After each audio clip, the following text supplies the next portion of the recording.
돼 있느냐, 나의 감정이 어떠냐, 사실 그런 것들은 보이지 않죠.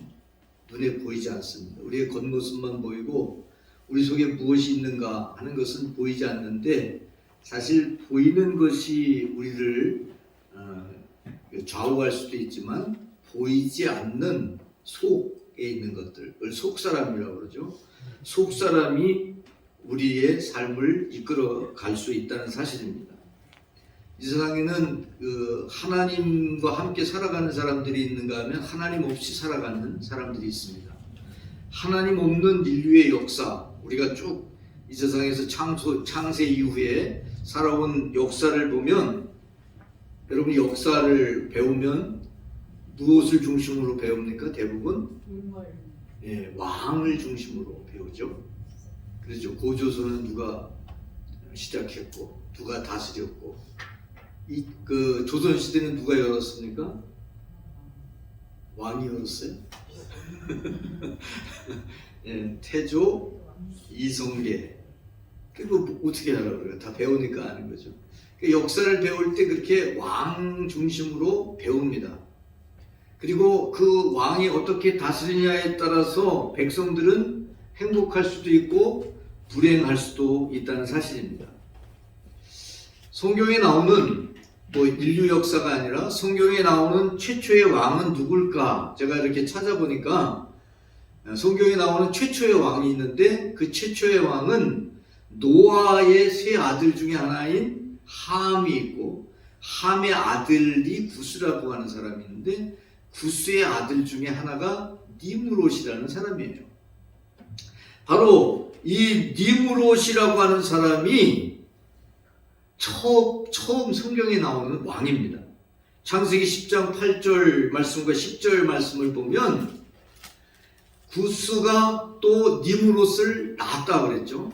근데 그는 세상의 첫 용사라 이렇게 말씀하고 있고, 10절에 보면 그의 나라는 신할 땅 바벨과 또 에렉과 아갓과 갈레에서 시작되었다 이렇게 표현을 하고 있어요.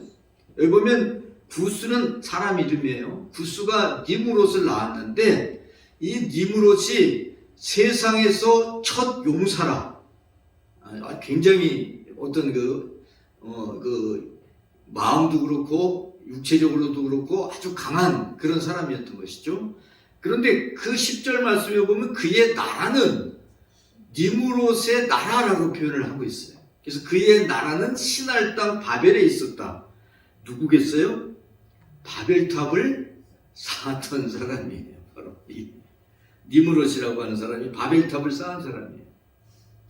자, 이 니므롯이 왕이 돼서 했던 일이 뭘까? 바로 바벨탑을 쌓은 거예요. 여러분 바벨탑 이야기 아시죠? 자, 바벨탑을 쌓은 이유가 뭘까? 왜 바벨탑을 쌓았을까? 단순히 높은 탑을 쌓으려고 했던 것일까? 그 바벨탑을 쌓은 이야기가 창세기 11장 2절 4절에 보면 나오는데, 한번 볼까요? 이제 그들이 동방으로 옮기다가 신할 평지, 신할의 신할 평지 바벨에 쌓는데, 성과 탑을 건설하여 그 탑 꼭대기를 어디에 닿게 해요? 하늘에 닿게 합니다. 하늘에는 누가 계세요? 하나님이 계시지. 하나님처럼 높아지려고, 하나님같이 되려고 쌓은 탑이 바로 바벨탑이라는 것을 바로 보여주고 있습니다. 자, 그런데 하나님처럼 되려고 그러고 하늘에 닿게 하려고 그랬잖아요. 근데 그러면 그렇게 그 계획한 대로, 꿈꾼 대로 이루어졌을까요? 안 됐습니다. 인간이 하나님처럼 되려고 해야 하지만 될 수 없음을 바로 보여주는 사건이 바벨탑을 쌓는 이야기입니다.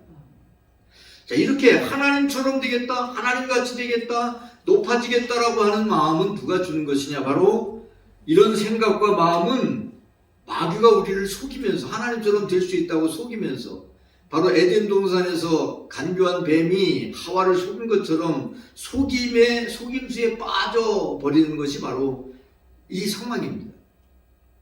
하나님이 이스라엘을 통해서 이루려고 했던 나라는 인간이 다스리는 왕이 아니라 바로 하나님이 다스리는 나라를 원하셨던 거예요. 많은 나라들이 있었죠. 많은 나라들이 있었는데 이스라엘이라고 하는 나라를 택하는데, 이스라엘은 나중에 이제 땅도 있어요. 그 국민들도 있죠. 백성들도 있죠. 근데 누가 없어요? 왕이 없어요. 나라라고 하는 것은 그 나라를 다스리는 왕이 있고, 그리고 영토가 있고, 또 국민이 있을 때 그게 국가라고 얘기를 하거든요.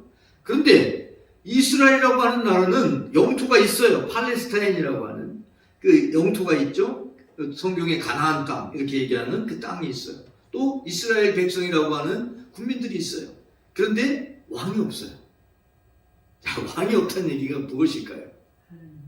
하나님이 그들을 다스리겠다고 하는 거예요. 하나님이 그 백성들을 다스리겠다고 하는 거예요.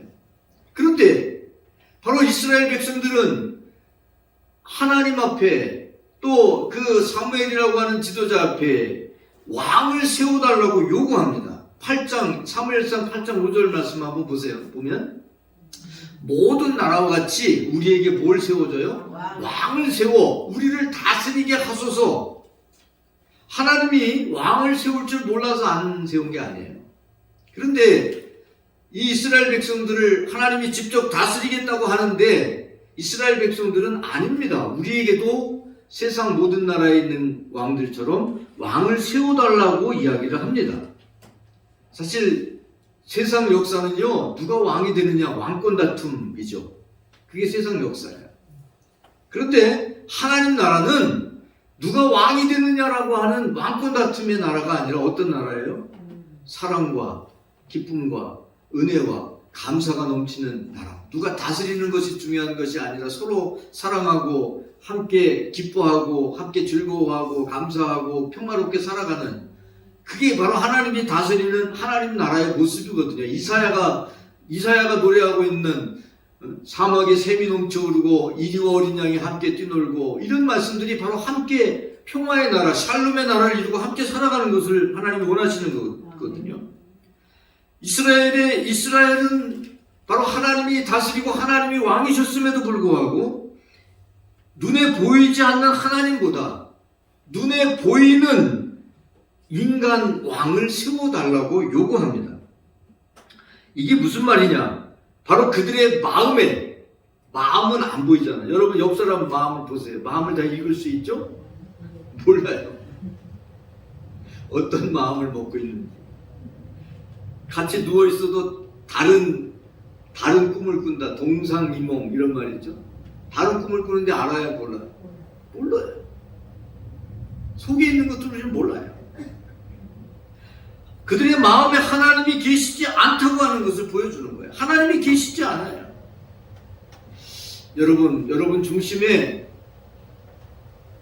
여러분 자신에게 물어보시는 거예요. 여러분 중심에 하나님이 왕으로 계십니까? 대답들이 시원찮아. 여러분의 중심에 하나님이 왕으로 계셔야 됩니다. 그게 바로 우리 믿음 생활이라고 표현하는 거예요.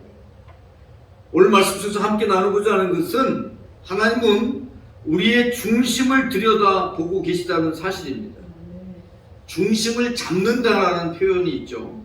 우리는 중심을 잡고 살 때 좌로나 우로나 치우치지 않고 살아갈 수 있고요, 넘어지지 않고 살아갈 수 있습니다. 중심을 잃어버리면 넘어질 수 있습니다. 이 중심이라고 하는 말 속에는 마음, 중심이라는 말이 마음이거든요. 이 마음이 들어있어요.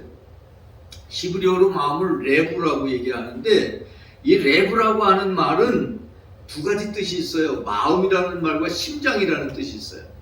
근데 심장이라는 그 말을 또 살펴보면 이 심장이라는 말은 마음이라는 뜻이 있고 또 생각이라고 하는 뜻도 있어요. 심장이라는 말에 그 원어의 말씀을 이렇게 찾아보면, 자 여러분, 이게 여기에 말하고 있는 마음이나 심장이나 생각이나 이런 것들은 보여요, 안 보여요? 심장이 보여요? 밖에 나와 있어? 안 보여. 마음도 안 보여. 생각도 안 보여. 그렇죠? 정신도 안 보여. 안 보이죠? 안 보이는데 겉으로는 보이지 않지만 바로 이 겉으로 보이지 않는 것에서부터 생명이 나온다는 거예요. 잠언 4장 23절 보세요. 모든 지킬 만한 것 중에 더욱 내 마음을 지키라. 생명의 근원이 이에서 남이니라. 생명의 원천이 마음이라는 거예요. 육체가 생명의 원천이 아니고 마음이 생명의 원천이라는 거예요. 사람은 다른 이들의 마음을 잘 몰라요. 왜 모르냐? 보이지 않기 때문에 모릅니다. 그래서 독심술이라고 해서 마음을 읽는 그런 방법들, 그런 뭐 기술이라고 그러지. 독심술이니까 기술을 이렇게 뭐 개발하고 뭐 하고 해서 사람의 마음을 읽으려고 하고 그러죠. 어느 정도는 또 연구하고 또 노력하고 그러면 읽어낼 수도 있어요. 그러나 사실 정확하게 그것을 보기가 어렵습니다. 자, 여러분, 오늘 우리가 읽은 말씀 6절을 보면요. 6절 한번 볼까요? 우리 한번 6절을 보면 이렇게 말씀하고 있어요. 사무엘이 엘리압을 보고 마음에 이르기를, 마음에서 생각하는 거예요. 여호와의 기름 부으실 자가 과연 주님 앞에 있도다. 자, 사무엘이 이새의 아들, 첫째 아들인 엘리압이 올 때 뭘 봤어요? 마음을 봤어요? 뭘 봤어요? 겉모습을 본 거예요. 들어오는데 이렇게 겉모습을 본 거예요. 그리고 마음으로 생각하는 거야. 아, 여호와의 기름 부으실 자가 과연 주님 앞에 있도다. 잘난 것 같아요. 아주 잘생기고 키도 크고 용사답게 생긴 것 같아요. 그래서 그를 보고 이렇게 생각을 했어요. 이렇게 생각했는데 이 엘리압을 보고 그 엘리압을 보면서 이 사무엘이 이만하면 됐다. 마음을 빼앗길 정도로 그 정도로 이렇게 정말 준수하게 잘생긴 사람이었던 거죠. 그런데 하나님은 다르게 말씀하고 있어요. 7절 한번 보세요. 여호와께서 사무엘에게 이르시되 그의 용모와 키를 보지 말라. 뭘 봤어요, 사무엘이? 용모와 키를 봤어요. 그러면서 뭐라고 말씀하시죠? 내가 보는 것은 사람과 같지 않다. 사람은 뭘 봐요? 외모를 보거니와 나 여호와는 뭘 봐요? 중심을 본다. 하나님은 중심을 본다. 사람은 외모를 보지만 하나님은 중심을 본다 라고 말씀하고 있는 거예요. 여러분, 하나님은요, 우리는 사실 이렇게 봐도 그 마음에 뭐가 있는지 어떤 생각을 하는지 잘 몰라요. 모르는데 하나님은 우리의 중심, 이게 뭐 사무엘이 얘기한 것도 아니잖아요. 마음에 이르기를 마음에 생각한 거야. 마음에 생각했는데 그것을 아시고 그리고 사무엘에게 말씀하시는 게 바로 7절 말씀인 거예요. 그 용모와 키 보지 마라. 외모 보지 말고 중심을 봐라. 그렇게 말씀하고 있는 거죠. 우리가 우리의 중심이 하나님 앞에 어떻게 서 있는가, 우리의 중심이 하나님이 정말 기뻐하실 만한 그런 모습으로 서 있는가, 그렇지 아니한가를 바로 하나님이 보시는 거예요. 여러분 앞에 하나님이 여러분의 중심을 보실 때, 여러분의 마음을 보실 때 정말 하나님이 기뻐하시고 인정하실 그런 마음을 가지시고 살아가야 될 줄로 믿습니다. 근데 사실 그게 마음대로 안 되죠. 생각도 내 마음대로 잘 안 되고 마음도 내 마음대로 잘 안 돼요. 오직 하면 내 마음을 나도 모른다 이렇게 표현했겠어요. 잘 몰라요. 자, 두 번째 함께 나누고자 하는 말씀은 우리의 마음의 왕이 누구인가 하는 거예요. 우리의 마음의 왕이 누군가. 사실 내 중심에 무엇이 있는가라고 하는 그 말씀이 사실은 두 번째 우리가 함께 나누고자 하는 것인데, 사무엘서 바로 앞에 나오는 것은 룻기인데, 룻기 그 앞에 나오는 것, 룻은 좀 특별한 이야기고 그 앞에 나오는 책이 바로 사사기입니다. 사사기의 마지막 장 마지막 절에 뭐라고 기록했는지 한번 볼까요? 사사기 21장 25절. 그때에 이스라엘에 뭐가 없어요? 왕이 없었다. 자, 하나님은 이스라엘을 택하실 때부터 누구셨죠? 이스라엘의 왕이셨어요. 그런데 사사기 마지막 말씀에 보면 그때 이스라엘에 뭐가 없어? 왕이 없어. 그래서 사람이 어떻게 해요? 각기 자기의 소견, 자기의 생각에 옳은 대로 이렇게 생각하면 이게 옳다 생각하면 그렇게 하고 저렇게 생각하면 또 저렇게 하고 그러면서 자기 생각대로 살아가는 시대가 바로 사사기였다 이거예요. 자, 여러분, 하나님은 이스라엘의 뭐예요? 왕이야. 그런데 이스라엘 백성들은 하나님을 왕으로 생각하지 않았어요. 인정하지 않았어요. 여러분 오늘 우리도 마찬가지죠. 이 세상의 창조자시고 주관자시고 이 세상을 마무리하시는 분이 하나님이시잖아요. 우리는 믿음으로 그걸 고백하죠. 자, 그러면 하나님은 왕 중의 왕이라고 표현하고 주 중의 주라고 표현하죠. 만군의 왕이시라고 표현하죠. 그러면 우리의 왕은 누구예요? 하나님이시고요.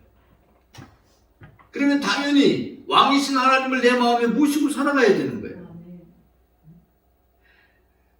그럼에도 불구하고 그들은 왕이라고 생각하지 않았어요. 사무엘상 8장 7절 8절 한번 보세요.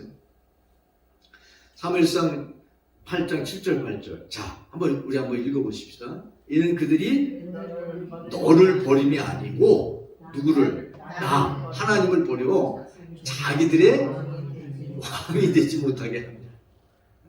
그들이 모든 행사로 나를 버리고 다른 신을 섬겼다. 이게 무슨 말씀이냐면 이스라엘 백성들이 사무엘에게 왕을 세워달라, 우리에게 왕을 세워달라 그 얘기를 했을 때 하나님이 하신 말씀입니다. 나를 버려서 자기들의 왕이 되지 못하게 하나님을 버렸어요. 하나님을 버렸다는 거예요. 하나님을 버리는 게 뭐예요? 불신앙적으로 사는 거예요. 믿음 없이 살아가는 게 하나님을 버리고 살아가는 거예요. 하나님을 버렸어요.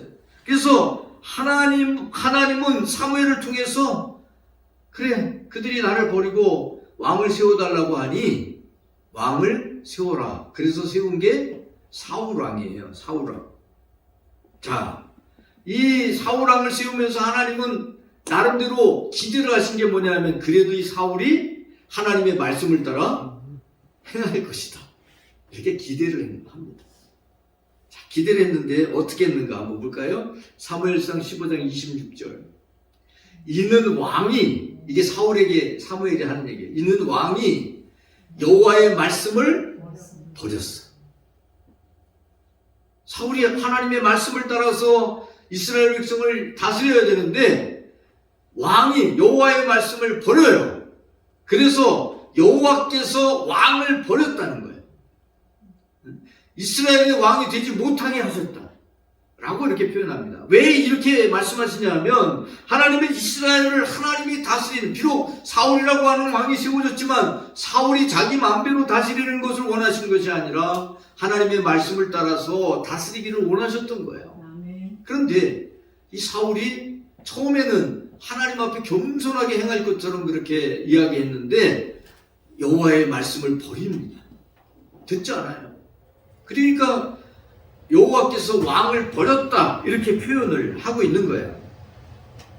여러분, 우리가 하나님이 나의 왕이시라고 말하면서 정말 왕이신 하나님을 버리고 하나님의 버렸다는 얘기는 하나님의 말씀을 듣지 않고 내 마음대로 살아가는 거예요. 여러분, 하나님이 말씀하시는데 하나님의 말씀을 들으면 왕이신 하나님 앞에 순종하며 살아가는 것이지만 이것을 듣지 않고 그냥 내가 원하는 대로 내가 하고 싶은 대로 살아가면 누가 왕이에요? 내가 왕인 거예요. 내가 왕으로 살아가는 거예요. 자, 그러면 하나님의 말씀을 버렸어. 그러면 어떻게 해요? 하나님께서도 우리를 버리신다. 굉장히 심각한 문제죠. 강력한 하나님의 경고죠. 사실 그 이스라엘이 섬겼던 신 중에 몰록이라고 하는 신이 있는데, 몰록이라고 하는 신은요 멜렉이라고 하는 말과 같은 의미인데 이게 왕이라는 거예요. 이 뜻이 왕이야. 그러니까 우상을 만들어 놓고 그걸 왕이라고 섬기는 거예요. 하나님이 왕이시라고 분명히 말씀했는데 하나님을 섬기지 않고 눈에 우상을 만들어서, 형상을 만들어서 이렇게 뭘 만들어가지고 그걸 해놓고 그게 왕이다, 그게 나의 왕이다 이렇게 하면서 섬기며 살아가는 거예요. 바알이라고 하는 말은 주라는 뜻이에요. 주님. 바알이라고 하는 우상을 만들어 놓고 이게 나의 주님이다 그렇게 섬겼던 거예요. 여러분, 나의 주님은 누구예요? 하나님이시죠. 나의 왕이 누구예요? 하나님이시죠. 그런데 사람들은 하나님이 그렇게 누누이 말씀하셔도 하나님을 버리고 그리고 자기들이 왕을 만들어서 섬기고 있었다는 사실입니다. 자, 그러면 이제 문제는 뭐냐? 내가 정말 하나님을 왕으로 섬기며 살아야 되는데 내가 결심하면 그게 되냐 하는 거예요. 물론 결심하면 어느 정도 이룰 수 있을지 모르지만 사실 마음을 지킨다고 하는 게 쉽지 않거든요. 어떻게 해야 되냐면 바로 우리의 마음에 하나님의 영, 성령이 임하실 때 그게 가능해진다는 사실입니다. 사실 내가 내 마음을 지킬 수 없어요. 여러분, 말씀을 내가 지키며 살아갈 수 있다면 얼마나 좋겠어요. 근데 그게 결코 쉽지 않아요. 내가 원하는 대로 되지 않아요. 자, 그래서 바로 오늘 우리가 읽은 말씀 13절에 보면 이제 하나님께서 사울을 대신해서 13절 말씀 한번 볼까요? 이제 사울을 대신해서 다윗에게 기름을 부어서 왕으로 삼습니다. 사무엘이 기름 뿔병을 가져다가 그의 형제 중에서 그에게 부었더니 그는 다윗이에요. 다윗. 이새의 막내 아들, 8번째 아들. 이 다윗에게 기름을 부었어요. 자, 무슨 일이 일어났죠? 그 다음에 이날 이후로 다윗이 여호와의 영에 크게 감동됩니다. 하나님의 영에 감동이 됐어요. 그리고 이 다윗은 평생토록 잘못한 게 하나도 없다 이런 게 아니에요. 잘못한 게 있어요. 잘못한 게 있는데도 그는 다시 하나님 앞에 나와 회개하고 다시 서고 그리고 하나님과의 관계성 속에서 하나님의 말씀을 지키며 이스라엘을 다스리는 왕으로, 그래서 이스라엘의 여러 왕들 중에 가장 위대하고 뛰어난 왕으로 꼽는 사람이 바로 다윗이다. 왜? 그가 하나님의 영, 여호와의 영에 감동되어져서 하나님의 말씀을 따라 살아가려고 했기 때문이라는 사실입니다. 성막을 건축하는 일꾼을 하나님이 부르십니다. 그리고 그들에게 성령을 주십니다. 출애굽기 31장 2절 3절 말씀에 보면 우리의 아들인 부살엘, 누구 아들이에요? 우리 아들, 내 아들? 우리라고 하는 사람이 있어요. 우리라고 하는 사람의 아들이 부살엘인데 부살엘을 지명하여 부르시고 어떻게 해요? 하나님의 영을 그에게 충만하게, 성령을 충만하게 해서 성막을 만들 수 있게 하셨다, 이렇게 표현하는 거예요. 우리 중심에 하나님의 영이신 성령이 계실 때에 우리가 하나님의 말씀을 지킬 수 있고 하나님을 왕으로 살아갈 수 있다는 사실입니다.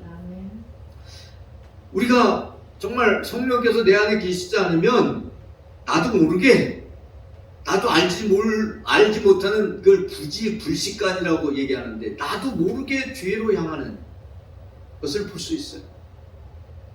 성령께서 나를 주관하셔야 되고 성령께서 역사하셔야 돼요. 우리가 우리 교회 부흥을 위해서 기도하는데 그 부흥은 우리가 부흥되게 해달라고 해서 부흥되는 게 아니에요. 우리가 기도해야 되겠죠. 근데 언제 부흥돼요? 성령께서 우리의 심령에 역사하시고 우리 교회에 역사하실 때 바로 부흥이 일어나는 거예요. 에베소서 사도행전 19장 6절에 보면 에베소 교회에 성령이 임하시는 내용이 나오는데, 자 보세요. 바울이 그들에게 안수하며 성령이 그들에게 임하심으로 방언도 하고 예언도 하니, 이게 바로 에베소 교회를 바울이 찾아갔을 때에 거기 모여 있었던 사람들이 12명쯤 된다 그랬어요. 12명이 되는데 이 12명에게 성령에 대해서 가르쳐주고 그리고 세례에 대해서 가르쳐주고 그리고 그들을 위해서 안수하며 기도할 때 성령이 그들에게 임하시고 그들이 방언도 하고 예언도 하고, 그때부터 에베소 교회가 부흥하기 시작합니다. 그리고 이 에베소 교회가 처음에는 예루살렘 교회가 중심이 돼서 선교 사역을 감당하죠. 그 다음에 두 번째는 안디옥 교회가 중심이 돼서 선교 사역을 감당합니다. 이게 선교의 주도권이 예루살렘 교회에서 안디옥 교회로 갔다가 그 다음에 세 번째 선교의 주도권이 어디로 가냐면 바로 에베소 교회로 갑니다. 그래서 에베소 교회가 선교의 중심이 돼서 주도권을 가지고 세계 선교의 사명을 감당하고, 이때 이런 역사가 있을 때 사도 바울뿐만 아니라 베드로나 사도 요한이나 이런 사람들이 다 에베소에 있어요.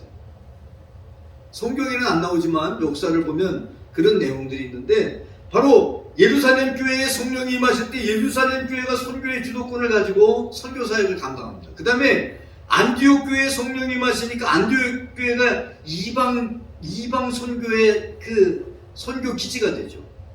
그리고 나서 안디옥 교회에 바로 이 바울을 통해서 바로 성령이 임하시니까 이 에베소 교회가 선교의 거점 도시가 되고 선교의 주도권을 가진 교회가 되는 것을 볼 수가 있어요. 여러분, 바로 우리의 왕으로, 하나님을 나의 왕으로, 또 뿐만 아니라 정말 하나님의 말씀을 따라 내가 살아갈 수 있는 건 언제 가능한가? 내가 열심히 성경 보고 내가 열심히 노력하고 열심히 기도한다고 해도 그게 가능한가? 아니에요. 바로 성령께서 여러분의 마음에 임하시고 여러분의 마음을 주장해 가시고 여러분의 마음 가운데 역사하시고 여러분을 움직여 가시고 성령께서 여러분 속에 임하셔서 여러분을 주장하고 이끌어 가셔야 돼요. 성령께서 여러분의 마음에 작동하는, 기계가 있어도 작동하지 않으면 소용없잖아요. 성령께서 여러분의 마음에 임하시고 작동하실 때, 그럴 때 여러분의 마음을 주장하실 때, 그럴 때에 바로 우리가 하나님을 나의 왕이라고 고백하고 하나님, 나의 왕이신 하나님을 따라서 믿음으로 행하게 된다고 하는 사실 여러분 기억하시기 바랍니다. 그래서 정말 성령께서 내 마음에 주장하시고 내 마음을 인도하시고, 그래서 정말 하나님이 원하시는, 하나님이 기뻐하시는 나에게 맡기신 사명을 감당하며 살아갈 수 있는 저와 여러분이 되기를 축복합니다. 우리 기도하겠습니다. 하나님 아버지 감사합니다. 오늘도 저희들을 사랑하시고 이렇게 하나님 앞에 아버지 하나님 예배하고 찬양하고 영광 돌리게 하심을 감사드립니다. 저희들이 드리는 예배가 정말 하나님께 영광이 될 뿐만 아니라 저희들에게 놀라운 은혜가 되게 하심을 믿습니다. 하나님 아버지, 정말 왕이신 하나님이라고 우리가 고백하고 있지만 정말 하나님이 원하시는 대로 우리가 살아가고 있는지 돌아보게 하심을 감사드립니다.